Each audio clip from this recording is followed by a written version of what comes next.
ఈ ఏడాది సంక్రాంతి కానుకగా విడుదలైన రామ్ చరణ్ గేమ్ చేంజర్ చిత్రం కమర్షియల్గా ఎంత పెద్ద డిజాస్టర్ ఫ్లాప్ అయ్యిందో మనందరికీ తెలిసిందే. RRR తర్వాత వస్తున్న చిత్రం కావటంతో మెగా ఫ్యాన్స్ దీనిని ఎంతో ప్రతిష్టాత్మకంగా తీసుకున్నారు. కానీ మొదటి ఆట నుండే ఫ్లాప్ టాక్ రావటం వాళ్ళు తీవ్రమైన నిరాశకు గురయ్యారు. ఇప్పట్లో ఈ సినిమా ఇచ్చిన షాక్ నుంచి తేరుకోలేరేమో అని అంతా అనుకున్నారు. కానీ ఎవ్వరూ ఊహించని విధంగా పెద్ది మూవీ గ్లిమ్స్ కేవలం మెగా అభిమానులకు మాత్రమే కాదు, ఇతర హీరోల అభిమానులకు కూడా మంచి కిక్ని ఇచ్చింది. ఎక్కడ చూసినా ఈ సినిమాకు సంబంధించిన గ్లిమ్స్ వీడియోనే కనిపిస్తూ ఉండేది. ముఖ్యంగా రామ్ చరణ్ గ్లిమ్స్ చివర్లో ఆడిన సిగ్నేచర్ షాట్ని IPL సీజన్లో అన్ని టీమ్స్ ఎలా వాడుకున్నాయో ప్రత్యేకించి చెప్పనవసరం లేదు. అయితే ఈ సినిమా కేవలం క్రికెట్ బ్యాక్గ్రౌండ్ మీద తెరకెక్కుతున్న సినిమా అనుకుంటే పొరపాటే అని డైరెక్టర్ బొచ్చిబాబు రీసెంట్గా జరిగిన ఒక ఇంటర్వ్యూలో చెప్పుకొచ్చాడు.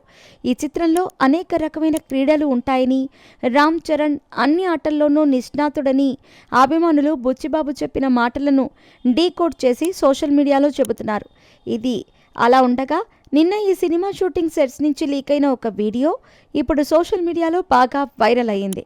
ఈ వీడియోలో ఏదో మట్టి తుఫాన్ వచ్చినట్టుగా 10 అడుగుల ఎత్తు మట్టి పైకి లేవటం అందరినీ షాక్కి గురిచేసింది.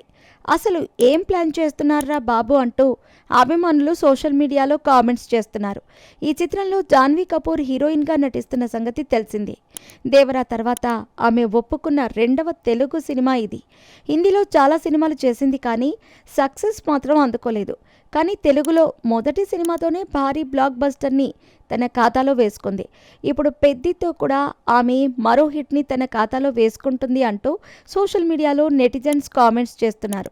ఇక ఈ చిత్రంలో మెగా ఫ్యామిలీ అత్యంత సన్నిహితుడైన కన్నడ సూపర్ స్టార్ శివరాజ్ కుమార్ ముఖ్యమైన క్యారెక్టర్ చేస్తున్నారు. ఆయనకు సంబంధించి ఇప్పటికే కొన్ని సన్నివేశాలు చిత్రీకరించారు. ఇలా ఎన్నో ప్రత్యేకతలతో తెరకెక్కుతున్న ఈ సినిమా వచ్చే ఏడాది మార్చి 27న ప్రేక్షకుల ముందుకు రాబోతోంది.